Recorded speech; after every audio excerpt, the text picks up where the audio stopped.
Hello. All right, and everyone please sit down. Welcome everyone, and thank you so much for being here. My name is Hannah Borowski, and I'm a junior here at the college and a member of Divest Harvard. Today's forum represents an exciting opportunity for real and meaningful discussion on fossil fuel divestment and Harvard's role in addressing climate change. As defined by a recent study out of Oxford, divestment is a socially motivated activity of private wealth owners, such as university endowments, to withhold their capital from companies seen to be engaging in a reprehensible activity. The campaign for fossil fuel divestment at Harvard began last fall.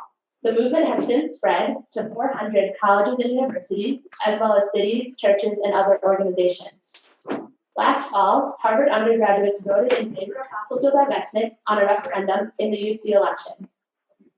Then, members of Divest Harvard began meeting with two members of the Corporation Committee on Social Responsibility, or the CCSR, which is an advisory committee to the Harvard Management Corporation. The corporation has maintained a strong presumption against divestment, as has the university president, Drew Faust. On the handout that you've received is a recent statement issued by President Faust on fossil fuel divestment, as well as Divest Harvard's response. Alumni and students organizing for Divest Harvard requested that President Faust discuss divestment with the community in a public forum. Unfortunately, President Faust was unwilling to discuss divestment with us today, but we are very honored and excited to have such an amazing panel of faculty and students willing to productively engage in a discussion on the pros and cons of divestment. So without further ado, let me introduce Tara Raghuveer, UC President, and your moderator for today's event.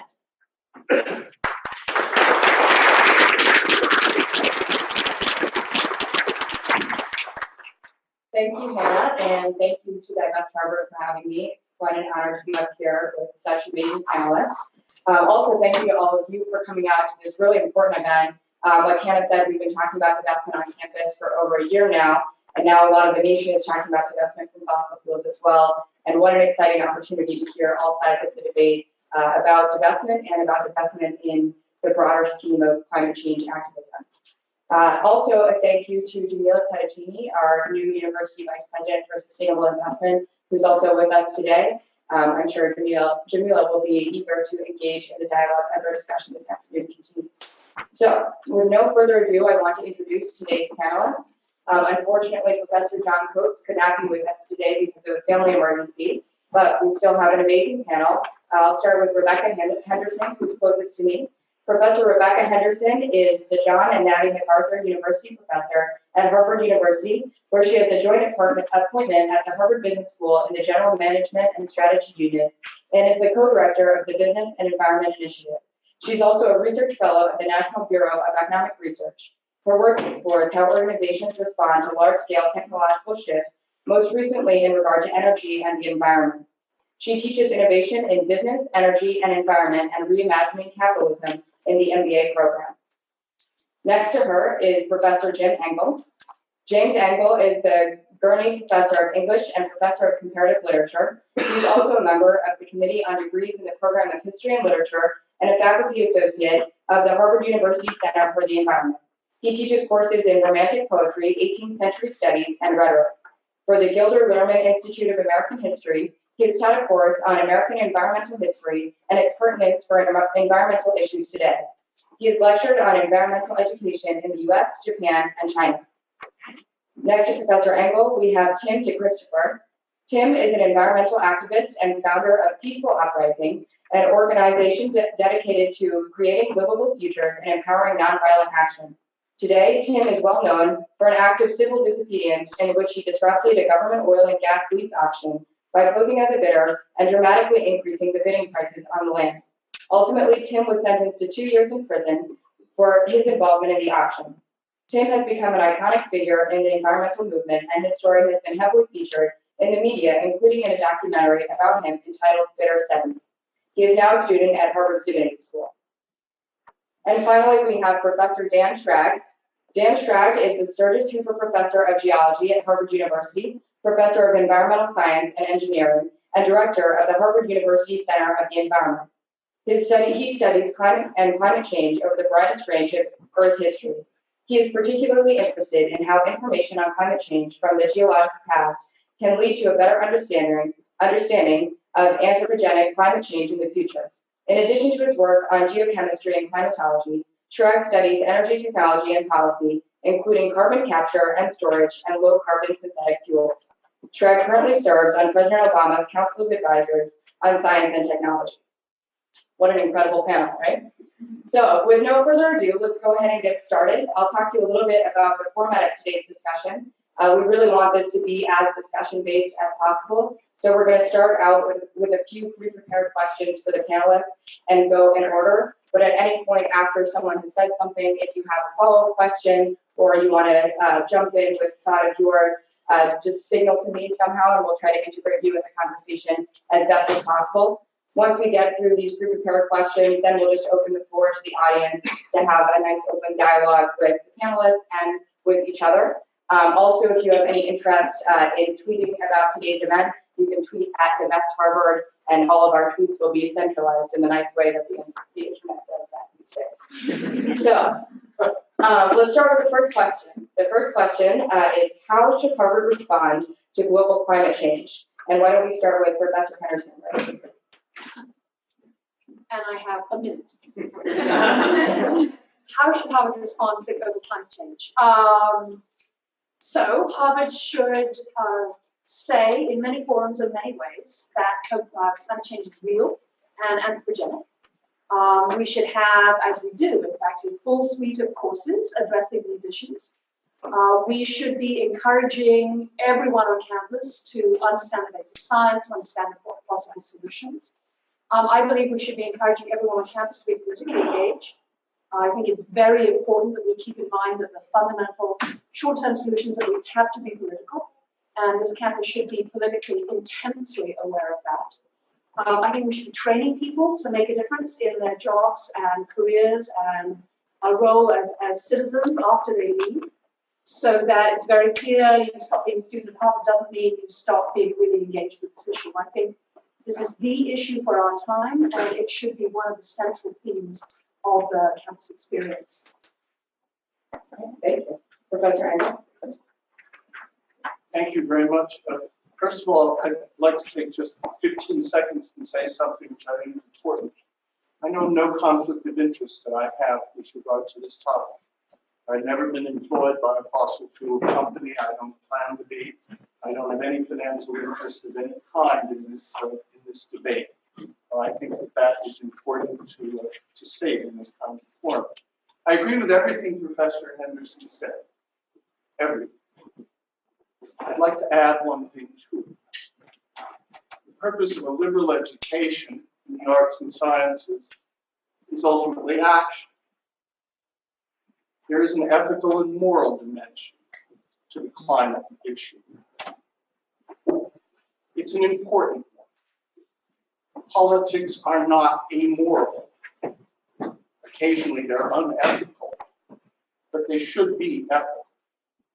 I believe it's impossible to separate out issues of actual ethical stances from the climate change question. If we do that, we're taking away the entire issue of environmental ethics and the values by which we live by. Our habits are values in disguise. Our investments are values. Thank you. Thank you. Since you say it's important to point out, I guess I should also point out that I have no conflicts of interest in this, and that I'm not employed by the fossil fuel industry. Have very little chance of ever being so. Just wait. I also agree with Professor Henderson about the fundamental role for Harvard engaging with the climate crisis. But I would say that when obstacles are encountered in that, those obstacles have to be addressed. That yes, the fundamental role of the university is research and teaching.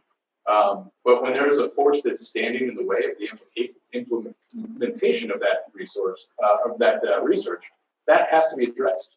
And I think anyone who's seriously paid attention to what's been going on with climate change over the past few decades has to come to the conclusion that there is a major obstacle which is the political power of the fossil fuel industry.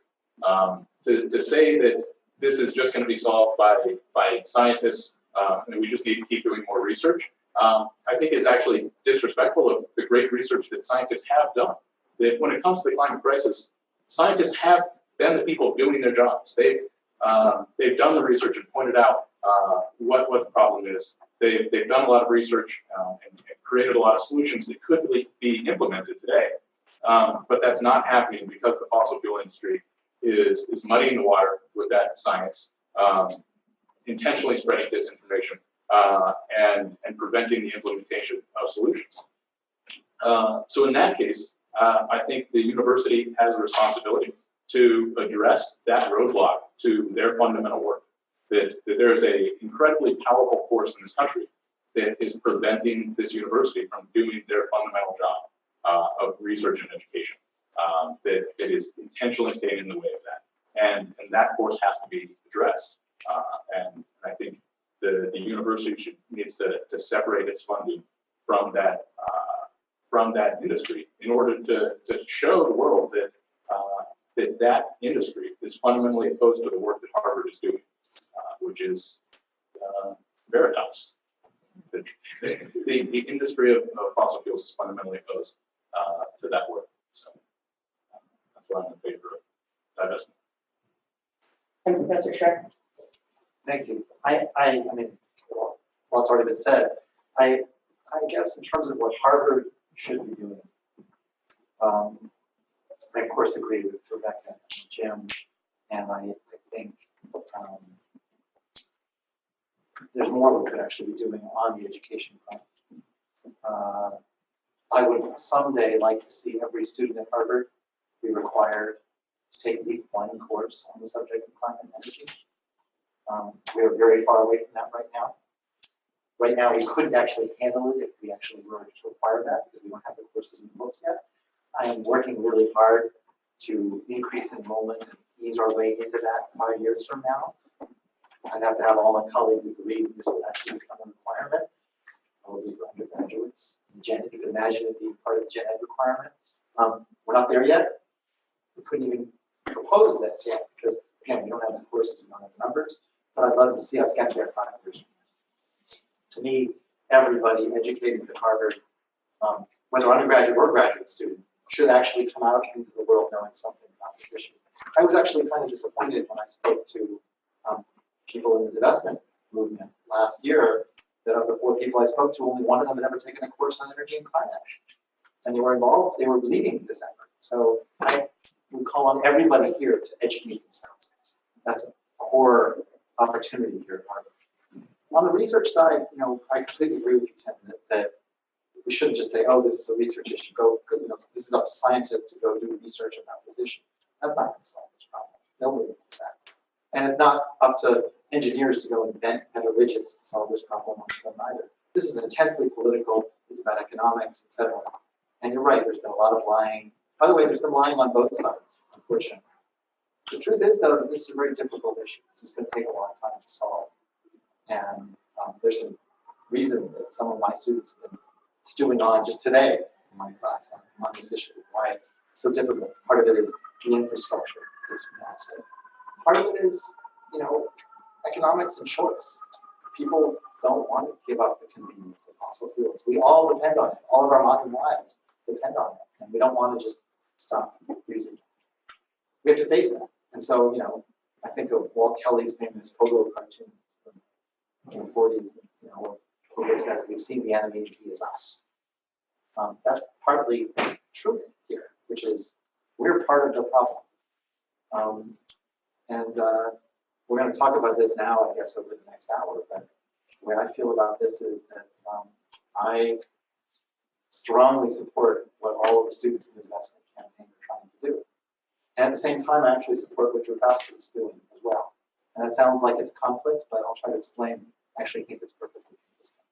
And I'll try to explain that. So on that note, Professors Henderson and Engell, you didn't actually mention divestment in your answers. Do you see divestment playing a role in Harvard's response to climate change?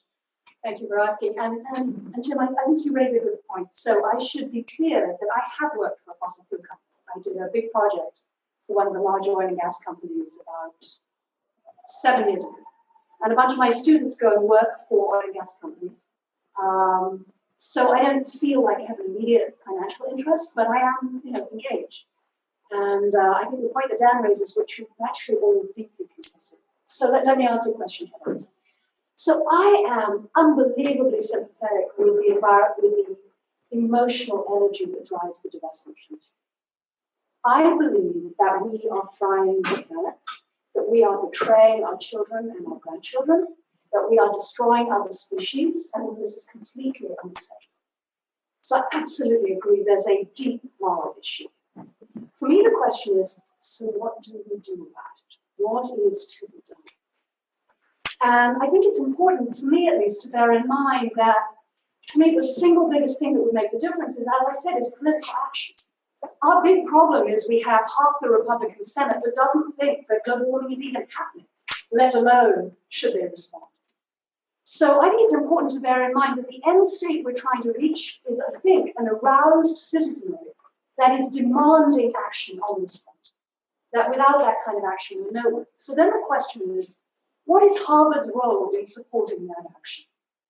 As I said, I think education on the campus, preparing people for careers in this area, raising political awareness. I think we should all be routinely going down to DC and making a fuss about this. I think we should be in the local state house. I think we should be talking to our friends. The question is divestment an appropriate way forward here? And what do I feel about divestment? So, first, one of the things that worries me about divestment is it sort of makes it over there. It's evil fossil fuel companies. And Tim, you put it very well. And I think certainly some of the fossil fuel companies have been well documented, behaved appallingly. We know that Exxon spent heavily to promote global warming denialism, and I think that's terrible. Firms actively trying to subvert truth and subvert democracy and so on. So the question is, is divestment the problem? Here's where I get stuck. We use fossil fuels all the time. Who here eats meat? Who flies? Who heats their houses? Who uses aluminium? Who uses cement? It's all crystallized fossil fuels. It's not like it's out there. Why do the fossil fuel companies behave as they do? They do because they're trying to make money, because that's what the rules are. Now, as I said, I think there are some actions which are unacceptable, and I want to come back to those. But in the general run of things, a fossil fuel company is giving people what they say they want at a price they say they want. And to pick up Dan's point, we're going to need oil and gas at least for many years, unfortunately. And we're going to need the capabilities of these firms in order to transition the economic system. So I have students who I think you would really like, who are passionate about these issues, who've gone to work for Shell and BP and energy companies of all kinds, trying to understand how do we transition to biofuels, how do we build a new grid that can handle some of the renewables, how do we make this transition happen? So what are we trying to do with divestment? Well, we could be trying to hurt the fossil fuel companies, but we're not really going to do that. Not in any immediate sense, because it's not going to affect the price of the stock. We're trying to make like a moral statement. What is the moral statement? Fossil fuel companies are bad? Using fossil fuels is bad? What are we trying to say here? Where are we trying to go? Is this the most effective statement to make? If we're going to make that statement, are we also going to divest from the firms that are fishing out the oceans, cutting down the trees, employing really nasty labor practices? Do you know where your clothes were made? Do you know where your shoes were made? The whole system is producing horrible side effects. This is our problem. It is the problem for our time, right? So I can understand why the corporation is nervous, right? Well, if we divest oil and gas, A, we need the companies. B, well, how about McDonald's anymore? All that beef, if you start looking at the environmental implications of beef, it's a problem. So I'm very uncomfortable with the sort of, let's just take the fossil fuel companies and just cut them out. What I would propose instead is, if I were the president, what I think I would recommend. I would recommend strong and aggressive screening for the portfolio. It's quite common. Many large financial institutions are already using this. So let us be very precise about those firms that are inappropriately attempting to influence the democratic process, for example. Let's insist on full transparency, who are you funding and why. Let's sit down with firms we have reason to believe are actively funding global warming denialism. Let's say that's not okay. Let's signal that we're very uncomfortable with that behavior. Let's screen, and not just fossil fuels. I'm really serious about this fishing out the oceans and cutting down the trees and mistreating people there. Let's make sure that we hold firms to at least best practice local wages and local standards. And then the other thing I would say is, okay, I'm really uncomfortable with coal. Coal companies make moves. Coal kills tens of thousands of people every year, horrible health effects. They've mountaintop removed over 500 mountains, very nasty environmental consequences. Major contributor to global warming, as I'm sure everyone here knows. If we're going to solve this problem, our first stop has to be coal and taking coal out of the energy mix. So I would at the very least start sitting down with the coal companies, how they're addressing these issues. I think it has to be a powerful argument to at least persuade me that we should continue to hold coal in the portfolio. I'm very uncomfortable about the idea that our research and teaching might be being partly financed through the earnings development. But that's because I have that particular bright line. But I think the broader bright line is too general for me, and it's too much over there. It too much lets us off the hook. We should be active right now in so many ways. We can't just say it's the bad companies, it's not us, it is us. And we should take responsibility. And Professor Engell, do you see divestment playing a role? Yes, I do see divestment playing a role, and I think I did actually mention in my opening remarks and stating where you put your money, whether you invest it or not, is itself an ethical decision. So Professor Henderson is right. This is actually an extraordinarily complex question. We're talking about at least 200 companies that have all different kinds of investments. If you simply pull out your divestment, you're not going to hurt me financially, in all likelihood, at all. So what does divestment really do? What can it do? It can stigmatize certain companies. And that stigma that attaches to them, coal companies would be the first place to go. That stigma has a real effect. It can affect legislation. It can affect whether other companies want to do business with those companies. It can spread a great deal. The Smith School of Enterprise and Economics at Oxford has recently released a very important study on divestment, in which they review every other divestment campaign that has been launched, including one on adult materials, meaning pornography, alcohol, tobacco, South Africa. I've read the report. It's 70 pages long. I want to recommend it to everyone here. One of their results is this. In the case of tobacco in South Africa, the campaigns took some years to gather pace during the first wave, until universities such as Harvard, Johns Hopkins, and Columbia announced divestment. Previous research typically credits divestment by these prominent American universities as heralding a tipping point. That's what this really is about. It's not about financially damaging the corporations up front. It's about stigmatizing their behavior. And you go after the worst actors first. Absolutely. You screen them.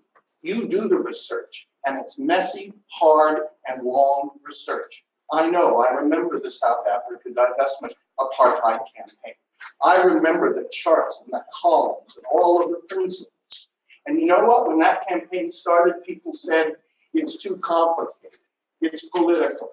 It's not ethical. Let's stay away from it. And the corporation here stayed away from it for a while. History has a way of trampling out the rapes of prey. It will do that. And I think in 20 or 30 years, we will see that happen in this industry. So that's what divestment can do. That's what it has done. Now, I wrote a piece for the Huffington Post about divestment. I did not say Harvard should immediately divest in all fossil fuel companies all at once. Absolutely not. It should do the kind of thing Professor Henderson is advocating, but it should have a plan. And that plan should be known. And the statement by Drew Faust and the corporation was vapid. because it did not talk about a real plan. It did not, all it said was address climate change. It did not talk about addressing an investment plan regarding climate change. That's what we really need, and we need some transparency about it. So yes, it's messy, yes, it's going to take years. Every second we don't do something about it, we are complicit in what Professor Henderson called the issue of our time. You know, eating meat that's an issue. Fishing out the ocean, that's an issue. Climate change is the overriding global issue that, if you're going to make a judgment, is more important than those issues. Because all of this is not about either or. It's about a spectrum of judgment. What's the most important issue? The most important issue for humanity, other than an asteroid hitting Earth, which we can't do too much about, or a plague that we can't fight, which we can do only something about, or a nuclear conflagration. Those are the only three things that I can think about that are more important for humanity right now than this particular issue we're talking about today. And that's why I think it demands the kind of attention we're giving. Professor Engell and all of the rest of the panelists, to this point of having a plan, the administration has recently stated that it favors shareholder engagement with fossil fuel companies as an alternative to divestment. How effective do you think this engagement will be in shaping the practices of fossil fuel industries and combating climate change? Let's start with Professor Schrag. I mean, I think if anybody knows the work of Ceres, the nonprofit here in Boston that does very good work on just this issue, they're very effective. Not effective enough, obviously, but I think there's a very compelling case to make that shareholder engagement with management of big companies or a big investor like Harvard is as effective as divestment. But frankly, that's not really my expertise, so I don't really have an opinion there. I just know that I find both arguments very compelling. I think divestment is a compelling argument. I think very active engagement with management by shareholders is a very compelling argument too. And probably change can happen both ways.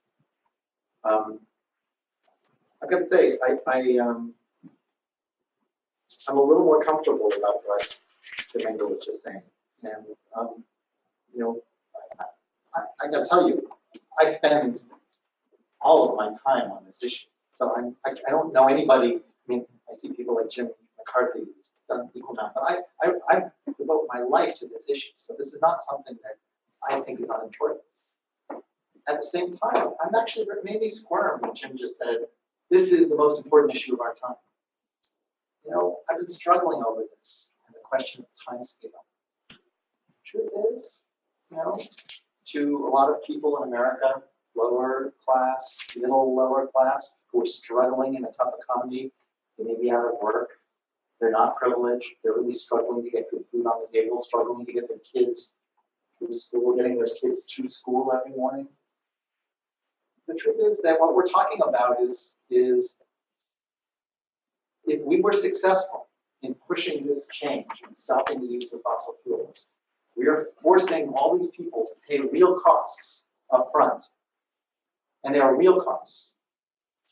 And the benefits will accrue a little bit, sort of 30 to 60 years from now, but mostly 70, 100, 150 years from now.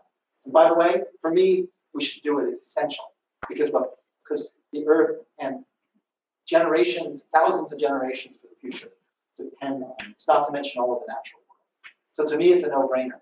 But to so quickly say this is the most important issue, I'm not sure I feel comfortable saying that to people who have real issues facing their lives.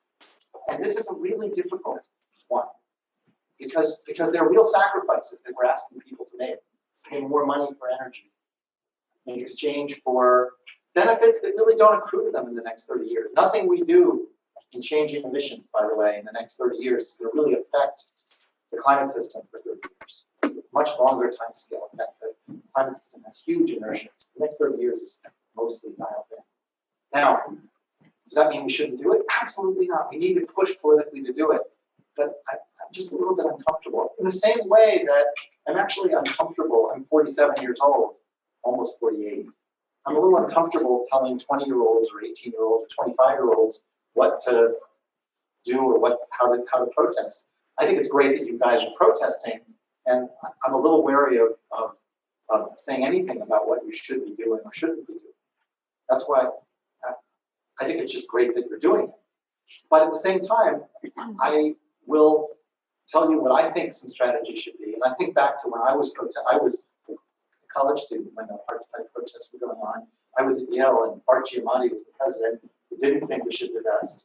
Art was incredibly articulate, even more than Jim. And which is hard to imagine, but it's true. Art Giamatti was really, those of you who don't know, was president of Yale and commissioner of baseball, and Pete Rose. He was amazing. And you would hear him, but fundamentally, it felt like he was an old guy who didn't understand us. And I'm wary of that generational divide. But in terms of strategy, here's the problem. I really want to solve this problem of climate change. And I ask each of you, how do you think, what's the theory of change here? How are we actually going to solve this problem? And I've been thinking about this for a really long time. My own way of thinking about this is that it's going to come through political pressure that creates policies, that creates markets for development of new technology and innovation that ultimately becomes disruptive and the new technology just becomes cheaper and better than fossil fuels. I think the idea that we're going to just change the world's behavior and get everybody to stop using a cheaper, better energy alternative is unlikely. I wish that were the case. It just doesn't ring true to me. Not when I go to visit Asia. It just doesn't seem like that's the way the world's going to change. And so to me, the most important thing is to develop conditions that promote innovation. And this is where divestment gets complicated. To me, I see a healthy U.S. economy as a critical step towards this innovation. And this is where I'm torn, and I don't know the right answer. But protesting things like the Keystone Pipeline, I'm not convinced. Oil pipelines are dirty and ugly, and what's happening up in Alberta is horrible. And at the same time, the economic success of the U.S. over the next 50 years is critical, I believe, to whether we solve this problem. This is a really hard issue. And because our economy depends, we're so completely addicted to oil. And I think everybody here, if you think hard about it, understands that. We're going to keep using oil. And unfortunately, we're going to use oil for a long, long time. I wish I could afford a Tesla. I can't. Prius isn't going to solve our problem. A Prius uses oil. And so, this is a really difficult problem. In the end, my own view is one like Rebecca's, and I talked to the divestment group last year about this. My own view is to be strategic. I think back to what I learned about the civil rights movement and what Rosa Parks did. Rosa Parks was not some woman who got tired on the bus and decided to not give up her seat. This was a very strategic plan to go after the busing because that was considered a strategic opportunity, a battle that they could win in the long fight towards desegregation. I think in this case, in this particular time, in this country, coal is that point. And I urged the students last year, again, I don't want to tell anybody what to do, but my own view is that it would be very smart to focus on coal as a first step. Yes, all fossil fuels are immoral, and that means that we are all tainted. Everybody in this room is tainted. We all depend on them. But today, to say we should be stopping coal use in this country, why? Not just because it's high carbon, but because ultimately it would lead to the market conditions that would encourage innovation, would encourage investment in solar and wind, in energy storage, and all of the things we need to develop. And that, to me, is a recipe for moving forward. Tim, would you like to weigh in on this question of the administration's plan to engage with shareholders as to which to divest? Yeah, I would.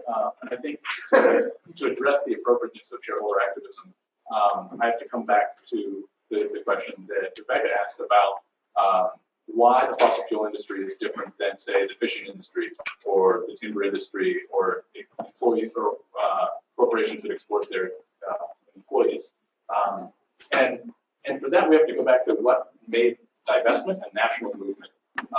The piece that Bill McKibben wrote about a year and a half ago about doing the math. And the basics of that were that there's something known as the carbon budget, which is there's only so much carbon that we can emit without condemning ourselves to an unlivable planet. And the proven reserves, the owned reserves of the fossil fuel industry are far above that amount of carbon that we can afford to emit. And those reserves of the fossil fuel industry are their assets. That's what their share prices are based on. Their economic value as a corporation is based on the assumption that they're going to dig all that up and burn it.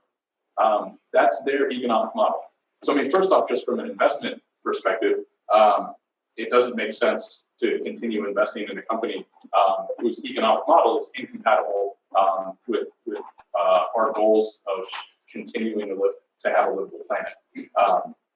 You know, they either we're going to win or they're going to win, but if they win, then you know, we lose in a big way. So why would we want to attach our finances to that? But what that means is that what we're looking for when we say we want to keep that carbon in the ground is that we want the fossil fuel industry to abandon those assets, which makes shareholder activism somewhat ridiculous to run a resolution and get the owners of these corporations to say these assets that are on our balance sheets right now, we're going to abandon. We're going to leave them in the ground. That resolution would be absurd, and there's no way that those companies are going to voluntarily abandon their own financial assets. That will take pressure in order to make that happen. Looking at those numbers of the carbon budget and the proven assets of the fossil fuel industry is why McKibben and others like him, who have been dealing with this issue for a long time, came to this conclusion that the fossil fuel industry is actually our opponent here, that their interests are fundamentally opposed to our interests as society. That's why they're proposing this strategy of trying to undermine that moral authority of the fossil fuel industry, and that's what divestment does. It's a strategy to attack that political power of an industry. And you know, I think it's one small step in terms of undermining that political power of the fossil fuel industry. I support a lot of different activities that try to undermine that political power. I think it'll take a lot of different approaches to chip away at that political power with its current stranglehold on our government. But I think, you know, unless somebody has a silver bullet strategy that's going to take out that political power so effectively that divestment would be irrelevant, until there's that sort of strategy on the table, I'm still going to stand by divestment. And the idea is being thrown around here a lot that you know, we're sort of on the same level as the fossil fuel industry. You know, that all of us, since our lives depend on fossil fuels, or that we use them in some way, that we're sort of all on the same level and all in this together. That we've met the enemy and he is us. And frankly, I think that's not a very realistic attitude when you look at the economics of the fossil fuel industry. Fossil fuels is not a market that is a consumer-driven market. I mean, the reality of the fossil fuel market doesn't look like an Econ 101 chart of supply and demand. It is a politically driven market. When we take something like oil, you know, we go to the pump and pay $3.50, $4 a gallon for that oil, and yes, consumers are still paying that. But when we look at the subsidies that go to the oil industry, and all the political favors that are given to the oil industry, awards that are bought to the oil industry, when those add up to around $10 to $15 a gallon, depending on which analysis that you look at. So there's more of a push there that's coming from their political power than from their consumer power. You know, it's not consumers that are shutting down alternative technologies. It's not consumers that are creating these subsidies for the fossil fuel industry. It's not consumers that are saying that that are creating the loopholes for these companies. That's the industry force. That's the lobbying force.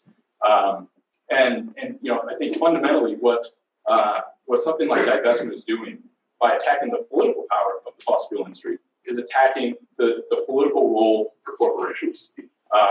And just like the larger battle to end corporate personhood, we can acknowledge that yes, there's an economic role for corporations, and the corporations need to continue playing a role in our economy, but they shouldn't be playing a role in our politics, in our government. The government is for human beings with a conscience, not corporations with a mandate to make profit above all else. And that's the kind of approach that we're taking, and especially with fossil fuels, we as a people, the consumers that are sort of being vilified here, we have spoken in a lot of ways, we the people that created things like the Clean Air Act, the Clean Water Act, the Safe Drinking Water Act, and then it was the natural gas lobby that created the loopholes for those that says that hydraulic fracturing doesn't have to abide by those laws. There's a fundamental opposition here between what the mass of our society actually wants and what we're pushing for, and the interests of that industry. I think it's disingenuous to say that we're all kind of playing the same role here, and that they're just meeting our consumer demand. We did re-elect Bush. I'm sorry, I mean, you can't say that we were against it. We re-elected Bush. All right. Professor Henderson, would you care to share some of your thoughts on shareholder engagement as a university strategy? Sure. Because Tim has so many great points. Let me pick up a couple. Firstly, by shareholder engagement, at least I don't think of just going to talk. The point you made, Tim, which is, if it is indeed the case that the fossil fuel economic model is contingent on the reserves, I've heard competing analyses on this. As you know, most of the fossil fuel reserves worldwide are in fact held by state oil and gas companies, not by the publicly held companies. If it's indeed the case that most of their economic value there is there, the serious carbon regulation would cause the value of those assets to depreciate significantly, then holding those stocks is not a financially appropriate strategy. So by my terms, shareholder engagement would pick up that effect and one would divest naturally as it were. So if you think the current stock market is underpricing significant systemic risks because they're not being paid serious attention to, and one of the effects of careful screening would be to take account of those risks, you would naturally divest. But Tim, you're raising, I think, a deep and fundamental issue about the relative balance of corporate power in keeping our current environment and sort of we the people and how much we the people are keeping it. And I think this is very tricky. As you say, the fossil fuel industry does receive enormous subsidies from the public purse, has done ever since the founding of the industry. The subsidies were originally put in place, as I understand, because people wanted energy and thought it was a common good, a public good, and so the industry was very heavily subsidized. Now it's subsidized by, as you said, the lives of our young women and men in the armed forces through the security budget. There are a number of ways in which the price of oil does not reflect its full price. That said, I'm sure you've seen the same statistics I have. People ask, will you pay 5 or 10% more for your electricity bill? Answer, no. How highly do you rate this issue in your personal set of issues you care about? Number 15. We don't yet have significant public support for widespread movement on this front. I think building that's pretty essential. You suggest that the divesting would help in a couple of ways. First, it might draw more public attention to this issue. Secondly, it would sort of say, oh, these oil and gas companies are doing really bad things that we really are really uncomfortable with. I agree. I mean, there's some behaviors I'm really uncomfortable with. But there's some good stuff too. And I want to hold that tension a little longer than we have deep issues in our society about valuing now rather than the future, and me rather than us. this society tends to be about me right now rather than us beyond it. I think corporations are to some degree symptom of that, the way we control corporations is a symptom.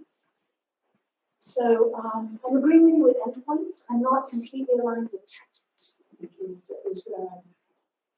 and I think a deep public conversation about how we control and control politics, control speech is absolutely warranted. But I'm not a completely divest the fossil fuel sector yet. And Professor Engell, you were the first to mention the need for the university to have a plan. How do you feel about shareholder engagement as the university's plan on this issue? Well, I think it's important if the university is going to hold shares or support the financing of, through debt mechanisms of fossil fuel companies, which perhaps in some ways is just as important. It has been shown that divestment can at times close off the debt markets for certain companies. If the university is going to engage, it really does need to engage. We need to see evidence of what that engagement is. Maybe not all the time, because there are certain things that you want to conduct in private. I also want to just comment on the Bill McKibben do the math thing, because as a climate scientist, that makes me a little uncomfortable. There is no safe amount of carbon. Let's just put that out, okay? There is no amount of carbon that we can add that will be safe. If there is a safe level, I suspect we passed it long ago. Everything from this point on is unsafe. It just gets worse and worse. Bill would agree with you. There may be thresholds, there may be tipping points. We don't know where they are. It's like landmines. So going forward, the probability of hitting one gets more and more bad. If you look at the reserves, what's interesting is actually oil and gas don't have that much. If you look, I published a paper in Science about 7 years ago that showed all of the fossil fuel proven reserves in units of gigatons of carbon. And what's amazing is 80% of it is in the coal industry, which is sort of interesting. And if you actually look at values in terms of the value of those reserves, ultimately they're losing value because they're valuing their company, say, based on what's in the ground. What's interesting is the coal companies aren't being valued very much. So, ExxonMobil's market cap right now is about $400 billion. They are about 3% of world oil production and a smaller fraction than that of oil reserves. Peabody Coal in the US has 50% of US coal reserves, which is something like 15% of the world coal reserves. So that's a really big number. Their market cap right now it was down at like $3.5 billion. It's I think around 5 or 6 billion right now. 5 or 6 billion compared to 400 billion. So actually, per ton of carbon that their reserve is, we're not valuing those reserves worth anything, which is sort of interesting. That's partly strategically why I've been urging focus. The idea is not that burning a ton of carbon, releasing a ton of carbon in oil is any less immoral than releasing a ton of carbon in coal. It's purely strategy and tactics. It's about how do we actually solve this problem. I actually want to fix the problem, and so I want to use the smartest strategy to get to zero as quickly as possible. And to me, actually, the irony is that actually, if you actually do start down this path and got rid of coal, who would the big winner be in the short term? ExxonMobil, because they own the most gas reserves in the US. Okay, so the irony is ExxonMobil is the big winner of climate legislation. Think about that. EPA regulation, same thing. ExxonMobil is the big winner. That's okay, because what I want ExxonMobil to support EPA regulation that kills the coal industry. It's going to be hard. They're not there yet, but that's what I mean by using tactics and strategy, because ultimately I want to win, and that's what I'm doing. I want to clarify my theory of change real quick since you brought it up. Yeah. What I was saying was that I see things like divestment and other protest tactics as undermining that political power of the fossil fuel industry, so that we can actually push through legislation that would make a difference, like a carbon tax and things like that. That it would be undermining their political power to the point that their opposition to what we need wouldn't be enough to stand in the way of that. And I think that theory of change of trying to engage the industry and get them on our side. I think there are some some good theoretical arguments against that, but we don't have to talk about that merely theoretically, because we can look at the last 20 to 30 years of what the environmental movement has been doing and the massive amount of resources that have gone into that strategy of appeasement and trying to work with the industry instead of against them. And it's been a complete failure. And a massive amount of resources have been dumped into that strategy with things like the U.S. Climate Action Partnership. There was a coalition between the biggest big green groups and some of our biggest multinational corporations like Shell and DuPont, BP. And it went nowhere. It turned out to be a huge waste of time for the environmental movement. So it's not only theoretically bad, it's what's been tried. So I am working more towards a strategy of confronting those in power rather than trying to appease them. In part just for the simple reason that we should try something other than what we know has failed. So I have a question for you, Tim. I think that's a really good point. So the question is, what fraction of your goals would you achieve if you continue to protest for divestment and President Faust continued to say that? It seems to me that there's the possibility of actually getting like 80 or 90% of the benefit. Because again, the benefit is not, if Harvard divests, it's not like ExxonMobil will say, okay, we are going to stop producing oil, we see the light. Right. None of us believe that, right? So it seems to me that part of this is the protest. And actually, I think it's awesome to protest. And my own view is you should be protesting coal, but if you want to protest oil and gas, great, go for it. The truth is, the important thing is to protest. And maybe you get 80 or 90% of the goal, whether Harvard divests or not. Do you think that's true?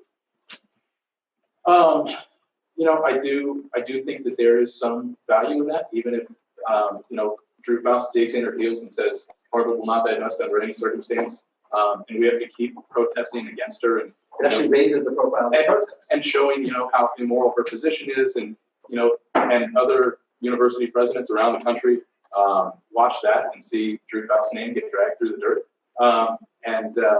maybe it influences them to divest or other endowment holders that are looking at that and say we don't want to be on the wrong side of history like Drew Faust. But I don't want to see that. I hate to think that that's the best that we can do. That Drew Faust is fundamentally, opposed to us, and that we have to drag it through there. Yes, We don't have to make it personal for Drew, but yeah, more. yeah, absolutely. She's not a dictator here by any means. But I think, yes, there's value in continuing to protest. But hopefully Harvard will join us at some point as well. Actually, think about the following issue, which is, suppose that we're all tomorrow made members of the corporation or president, and we are persuaded by our financial advisors that divesting the oil and gas really does put significant financial stresses on the environment. And we are on the endowment. I'm sorry, on the endowment. And on the endowment. So we really are running some financial risk for the environment and for the endowment. And our job, the reason we hold this office, is to take care of the university, to make sure that the courses are run and the research is done and there's opportunity to do things. What I'm expressing, I think, is sympathy for Drew's position. I don't think this is easy. Now, if it were me, I feel uncomfortable with the idea that I might be benefiting from egregiously immoral behavior. And that makes me very uncomfortable. That's why I'm kind of iffy about it. But I think we have to be careful. It's not like, I know Drew is passionate about these issues. She really wants to see change. I agree with Dan that the key issue is getting a price for carbon such that we can kickstart innovation to really bring the price of alternate technology down, and that's the key issue. So suppose that she believes that divesting, isn't really going to make much difference. Puts the endowment at significant risk. I understand that as a position. I don't think we can just loosely say she's being moral, not good. That's what we do. It's something different. At the same time, it is fundamentally wrong for us to use fossil fuels. Let's just admit that. Well, and it is. It's wrong, and therefore, it's great that students are angry as hell about the future that we're passing on to them. No. And they should be, and we should encourage that anger and expression of anger.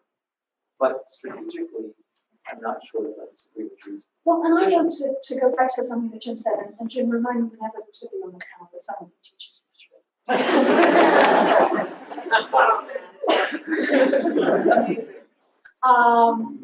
I want to go back to this, we need to do what we can, and just underline that in so many ways. Because one of my worries about divestment is it does divert attention. You mentioned eating meat. Why did I mention eating meat? Beef cattle is a huge carbon. Huge, and it's one of the things we can do right now is just to cut our own carbon profiles and not fly so much. Do you have any idea what the carbon profile of this university is in terms of flights? Anyone want to guess? We don't actually know. But one of the things that I'm on the committee, the carbon reduction on the campus, that's one of the things we're going after, is how much are we flying? We suspect our huge profile is flights. So another really great thing to do, and I will do that. I mean, here we are telling you what to do. But if I were protesting, I would be talking a lot about individual carbon profiles, and I would be going after trying to get a mass movement, really reducing our emissions. By the way, here's another idea for what university can do, which would be a wonderful investment. I travel with, my carbon footprint is to first approximation, my airplane flights. And everything else, the car I drive, my house, insignificant compared to my airplane flights. And I hate flying because I have 2 little kids, and I am away from them way too much. Video conferencing facilities. I've been at world-class ones at like major corporations. They're literally like being in front of the person. They're really good. Technology is really good. At Harvard, we have terrible video conferencing. Here's a simple investment that we could do to have so many of these around so that faculty didn't have to travel to participate as much. Yes, some things, small workshops with people gathering scholars together to talk to each other, that's hard to do on video conferencing still, and some of the trips are going to happen. But boy, we could reduce a lot with video conferencing, and that technology is good now. We should invest in that. I'd like to get us back to divestment. Why don't we touch the audience for some questions, right? Thank you, panelists. I think you're all doing very well when it comes to rhetoric, just to put that out there. Why don't we turn to the audience, though, for some questions? I know a lot of you may have some things to say, starting with you. Yep. Okay. Thank you. It was really interesting. Just to go back to Dan's point about just the power of protest, how much, if any, do you think, if anything, do you think that divestment, since DVG already started that whole thing, how much at all do you think it's contributed to actually bringing the conversation back to national awareness, if any? I think it's done something already. I do. I think when you have mayors of major cities writing letters, major cities divesting, communities divesting, pension funds either considering it or just, I think today I received news that Ted Turner's UN fund, which is headed by a former U.S. senator and I think a former member of the Harvard Board of Overseers, decided to divest from fossil fuels. So, all the studies of divestment show that it comes in waves, and each wave has a crest. And you don't get much until all of a sudden there is a cusp or a tipping point, whatever you want to call it. And that's been true not just of divestment movements, it's been true of every reform movement, certainly in the history of the United States.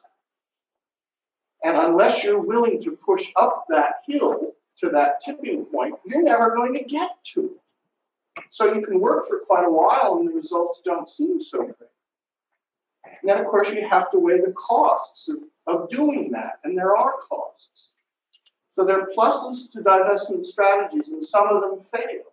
The divestment strategy to get out of production of adult pornography has been, as far as I can tell, rather spectacularly unsuccessful. But there have been other divestment strategies which have been successful. And then the negative issues, well, Harry Truman was right. He said, give me a one-handed economist, because the economists are saying on the one hand this and the other hand that. And that's true. So you have, one study that's reported in Climate Progress says, look, last 10 years, you strip out all the fossil fuel investments, and you would have done a little better without it in the last 10 years. Now, I don't know whether that statement is true or not, but is it a hedge? Sure, it might be a hedge. But at a certain point, your risk is in a much larger calculus frame, which is financial, because don't forget the Harvard Corporation has a fiduciary responsibility, and that's a very important one. It's about that. Well, it has a fiduciary responsibility, and there are individuals of great goodwill, and they're trying to carry it out. But this is not a matter of precision. One cannot get out a calculator and prove it. And so it becomes a matter of contention. The mere fact it is now a matter of contention is an advance over where we were 10 years ago. It's an advance over where we were 3 years ago.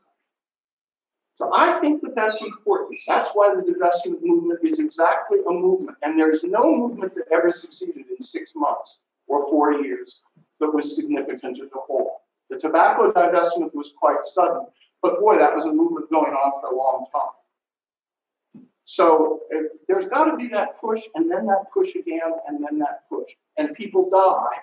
People die in movements, not knowing whether what they've done has done any good at all or not. And that's going to happen with this movement too.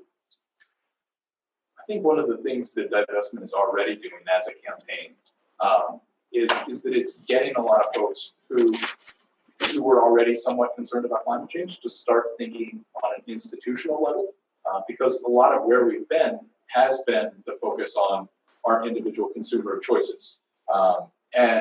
And I think that's a fundamentally disempowering perspective, to say that the most powerful role for us is who we are as consumers. I think that's a big part of what's gotten us into this problem is our primary identification being around our consumption.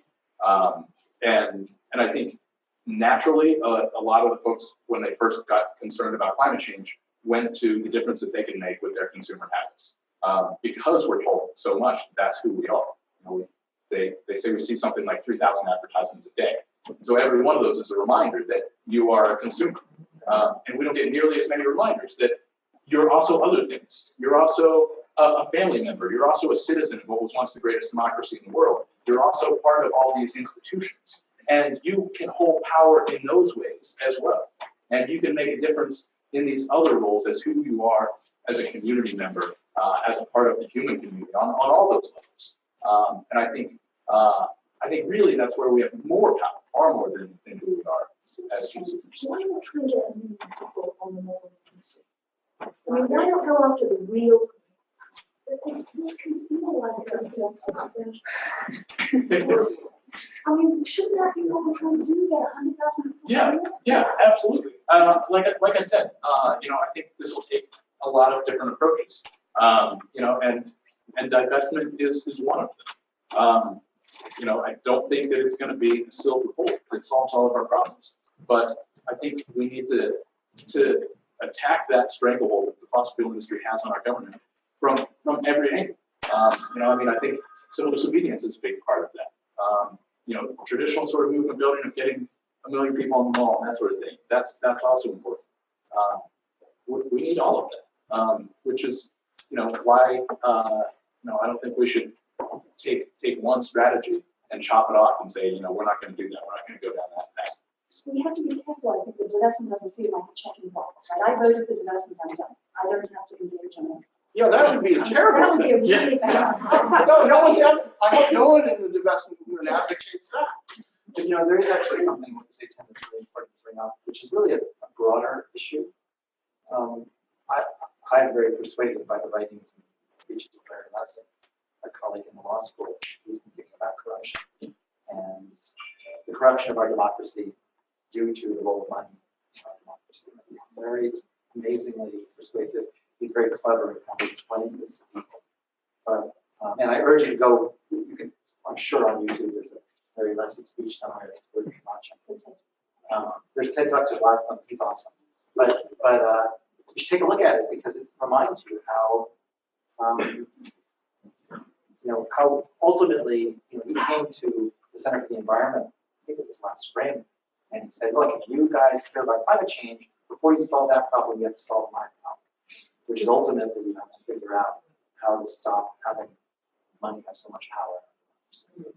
And there, I agree with that perspective. However, I'm much more pragmatic, which is I don't want to wait to solve the problem of money in government. I want to figure out how to solve the climate problem, even if we don't solve the problem of money. And that's because I worry we don't have time for that. So I want to figure out how to solve the problem and move forward in a practical way. And again, I just wonder whether the protest itself is actually maybe the answer. I can bring it back. Got to be part of it. So I understand that you don't recognize the capacity and demand invested in specific industries. If we look at case studies, that's $1 billion, something like that. I come from MIT down the street. If you take that $1 billion actually input, how much carbon extraction that is, it's about 100 times greater annually than the entire campus, everything, including air travel, for example. So I'm listening to your discussion of teleconference thing and Professor Schrag talking about how we're going to be using oil for long into the future. And then I compare it, for example, to the IEA, who say that we have 4 years before we have to start building any future fossil fuel infrastructure. I worry, is the level of ambition being discussed commensurate with the scale and urgency of this problem? Thank you. No, I mean, so this is unfortunately one of the, I think, very most depressing parts of this process. The answer is no, absolutely not. And I think that's clear. I mean, frankly, that's part of what Bill McKibben envisioned when he named his movement 350.org, and we're almost at 400. And we're not going back to 350 for a very, very long time. And 350 was the maximum. I know why he chose it. I'm just saying that that there was an irony in it, and that we are not going to get there for a very long time. And I'll promise you, I mean, I was working on a paper this summer that talked about that's talking about the time scale of climate change, not the time scales of climate change that a lot of people have written about, but how long it will take us to build the infrastructure to solve them. And the really depressing part is that with an effort like what we did in World War II, which was incredible, it would still take us the better part of 100 years to solve this problem. So Dan and I disagree on this. I think it's 50, but your sense of urgency is building nuclear company. We have a war situation. So I think we're arguing about tactics, not with we got to move, we got to do something. Yeah. And my concern is divestment is maybe it's important, maybe it's not, but it's symbolic because we do anything. Let's get with the action. Let's do the innovation. Let's put in policies. Let's move. And I agree completely with that. I don't. But it's not just symbolic. Symbolic actions have been proven in history to cause other actions. And therefore they are not. To say something is symbolic, it makes it sound as if it's just a feel-good statement or a feel-good action, and then we all go back to our normal lives. That's not what symbolic action is. True symbolic action causes a change in the actions of others. And that's what divestment is capable of doing. Now, are we addressing the scope of this problem? No. And why aren't we? In part because it is insidious, to use that word. And I use it more in the way it's used in science, meaning it's relatively slow for us. I actually noticed some changes in my lifetime about climate. I do. Just the way if you compare what Henry David Thoreau noticed out in Concord in the 19th century with the climate in Concord today, there are really significant differences. So we know that, but the differences are so minute on our everyday time scale that they don't hit home. Now, the question then is, do we have the imagination as human beings? Has our imagination evolved enough as human beings to imagine this time and scale and scope. And if it has, then maybe as a species we'll get through. And if it hasn't, then we're going to hurt ourselves, especially the poor. And as Dan Schrag said earlier, we're going to hurt a lot of other species too. We already are in some ways. And we're going to hurt them fairly quickly compared with past events in history, except other very rapid climate changes or asteroids hitting us. So it really requires a profound imaginative response. And that is what ultimately needs to drive the policy as well as the expertise. We need both.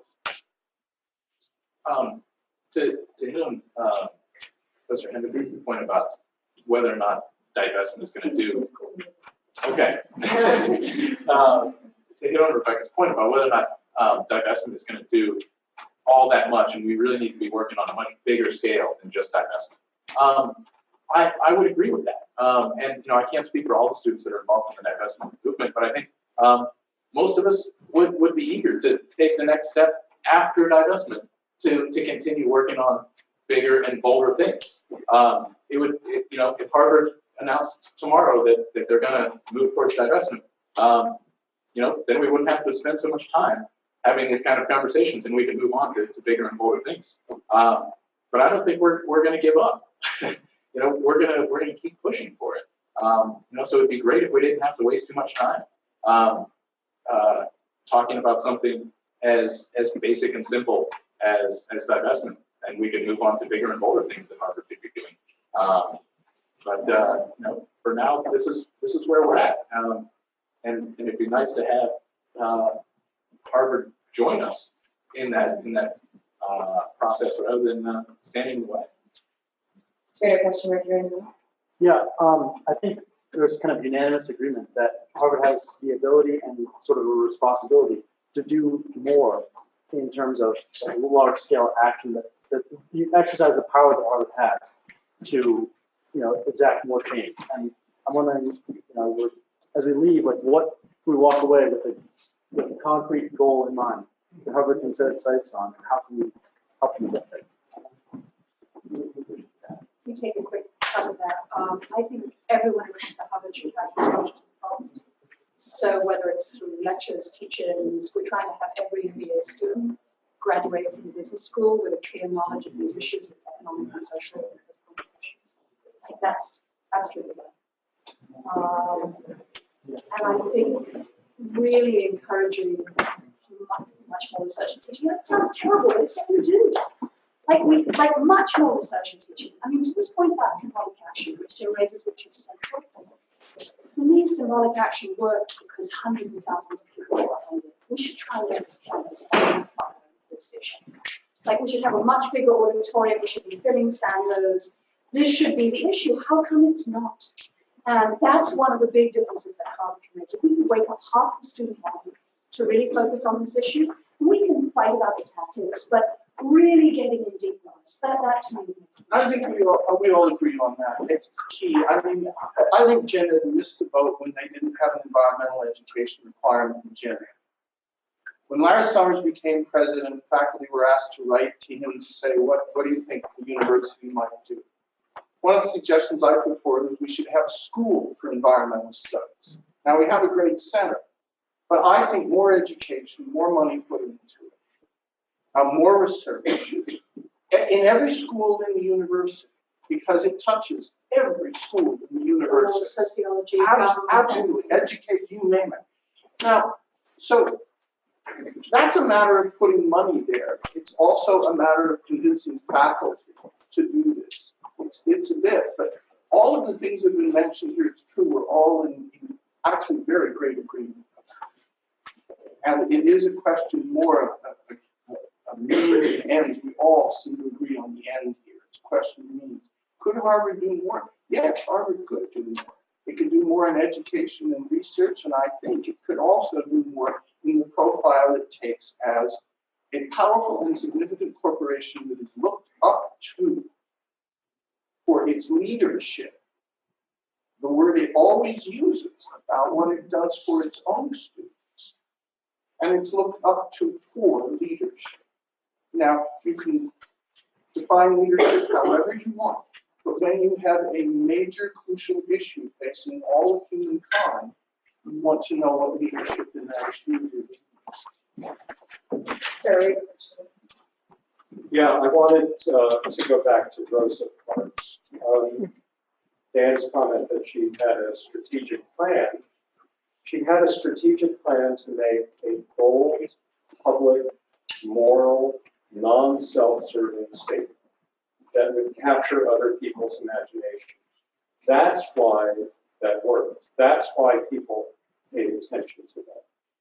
Harvard should similarly, as the richest, most prestigious, most prominent academic institution in the country, should make a similar bold statement like Rosa Parks. It might just influence other institutions to do the same. Of course, we should have more research. We should have more education. We should cut our carbon footprint. We should have demonstrations in Washington. We should have the best video conferencing in the world. We should do all of those things, no question. We should reduce our use of coal. But time is not on our side, as Dan knows better than anyone. We're talking about changes that are going to last hundreds or thousands or maybe even tens of thousands of years. We're talking about Greenland melting. We're talking about Antarctic melting. We're talking about the oceans becoming more acidic. They are now more acidic than they have been in 300 million years. That affects every creature in the ocean that has a calcium carbonate skeleton, including phytoplankton at the base of the marine food chain. Time is not on our side. We need to find things that we can do and capture other people's imagination. This may not. Harvard's divestment may not, but it may. It may start other academic institutions to do the same. It may cause a tremendous public discussion about this. We have to do new things. We can't keep doing the same things and expect them to work. We've had demonstrations, Rebecca. There were tens of thousands of students in Washington not very long ago talking about this issue. Yes, there was. There was. It didn't do much of anything. I think it was on page 8 of the New York Times. We've had lots of these discussions, but we have to do something different. And I think we have to do it now. As I said, Dan knows better than anyone that we're talking about releasing a gas in the atmosphere that lasts for at least 100, if not more, years. We have to start now. Maybe this isn't the best way to do it, but it is a way. If you have a better way, Dan, about how to make a very quick change to capture people's imagination, I'd love to hear. Professors Henderson and Schrag, do you want to respond to that? Well, just to reiterate what I think I said very clearly, which is clearly it's a strategy. If there was a coherent campus group to really bring student protests behind the university, saying, look, we know all fossil fuels are wrong, but today in 2013, almost 2014, it is wrong to invest in any coal company. As a start, I actually think that strategically, I'd be right there. And by the way, if you actually look at the value of the coal industry and how the stocks have done over the last 2 years, and the fact that they don't have this hedging importance because of the world price of oil spike, frankly, I bet you could almost win that battle at that university. So for me, that would be a better strategy.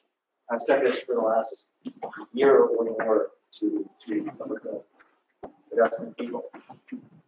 I differ with Bill and Kevin on this. My own view is that we have to be very tactical and strategic because we know the time scale of this transition is unfortunately longer than we want it to be. And so a broad brush, let's declare war on the entire fossil fuel industry, to me, is a bad tactic.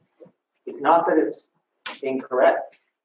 It's just tactically not the smartest way to get to the solution.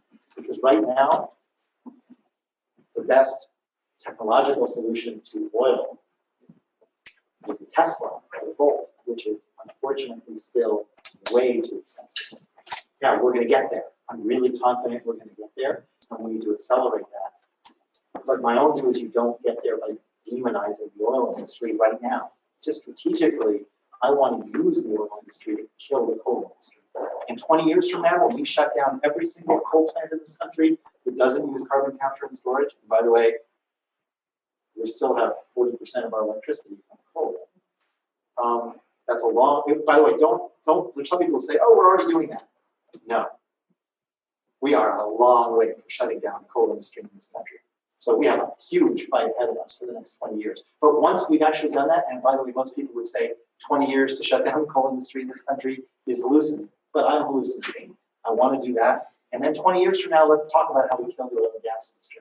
But you do it strategically. You don't necessarily open up 3 fronts in the first battle of a 100-year war. That's to be the way I would think. So I just took a look at the time, and it's getting a little bit late, so I think we'll put a hold on the questions for now and ask the panelists to weigh in with any closing thoughts if you have them. And again, keeping in mind that this discussion is by no means over, but rather just beginning. So why don't we start with Professor Henderson? So I would like to thank everyone for inviting me to be here to say how important and central I think this conversation is. I think the most important issue is, in the short term, is to bring more people into this room. It should be more central to the Harvard conversation. And to say that I agree completely with Dan that I think demonizing the entire fossil fuel industry is a mistake right now. And I do think that going after coal in a thoughtful and appropriate way makes a lot of sense. I express my thanks too also to the students who organized this and to UC and UC Council. When I wrote about this issue recently, I said at the least Harvard should have a real strategy for doing this over a period of time. I would like to see, since we're here to talk about divestment in Harvard, I'd like to see such an actual strategy.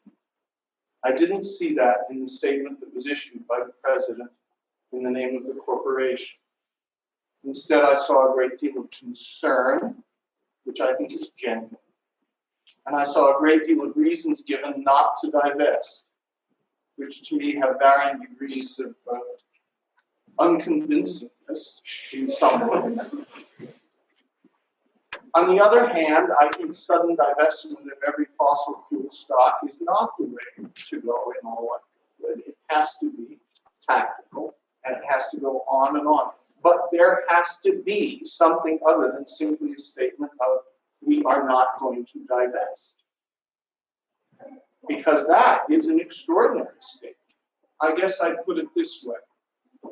I think it made the coal companies very happy. I think it made the fossil fuel companies happy when they read that statement. I think it probably pleased them. They had missed a bullet, or at least a little stone. But David did kill Goliath. Big changes do happen, and they come about from people whose convictions will not give up. They will find the right strategy eventually. And I think you people who are young, there's where the hope lies. I think you will find it. I know you will, because you're committed to do it. Thanks.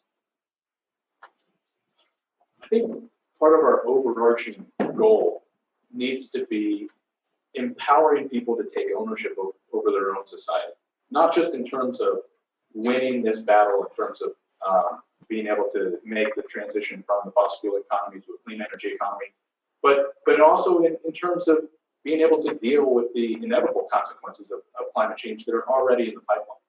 We're going to need the kind of society where people can face those consequences that are coming at us in a way in which we are empowered to create the kind of society that we want. And so I'm fundamentally uncomfortable with strategies that say we need these corporations on our side, that the only way we're going to win is to get the right corporate master in charge of us.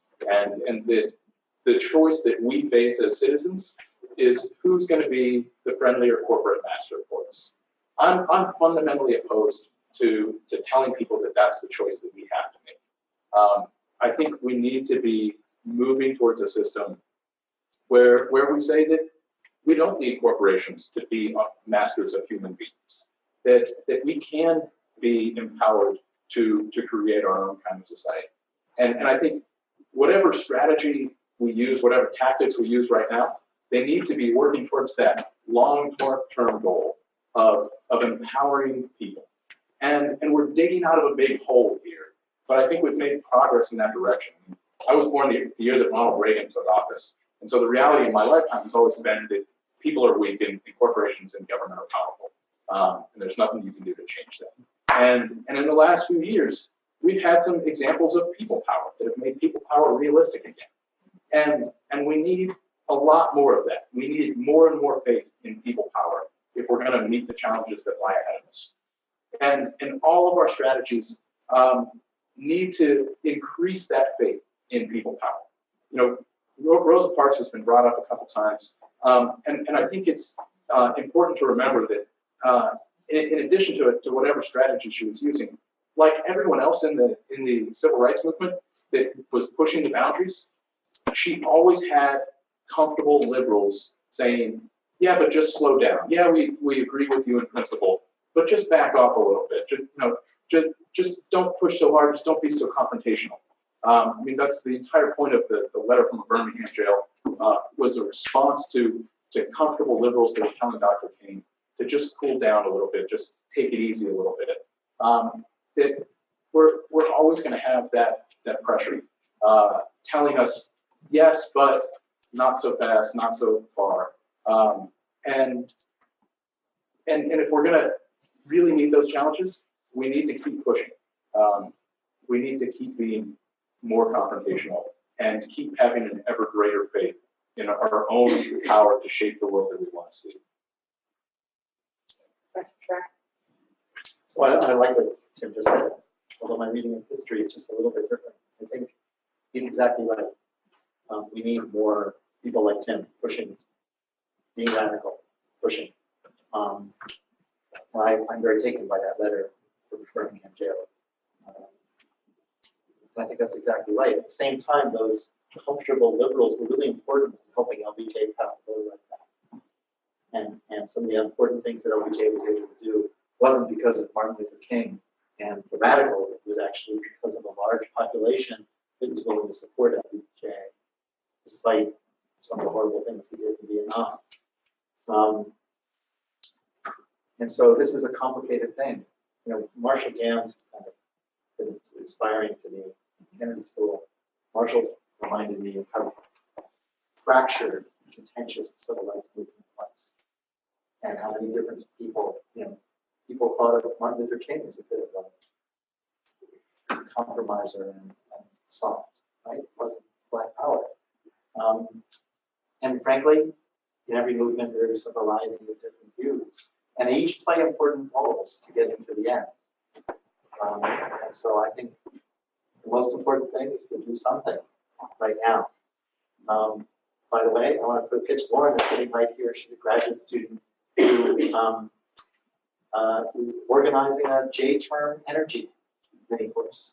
You know, those of you who don't want to take a full semester course from a professor like me, go take her energy course in the J-term. There's lots of cool stuff going on around Harvard.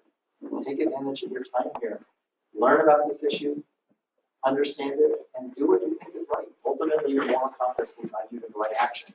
Ultimately, you're going to need everybody in this room in the long run to solve this problem. It's going to be with us your entire life. We're not going to solve this problem in your lifetime, unfortunately.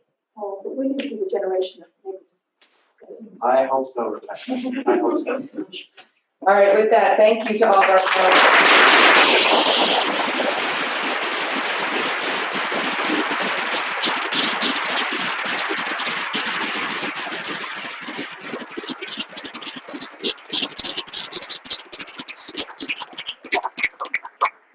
And thank you to my peers at Divest Harvard and prospective magazine for organizing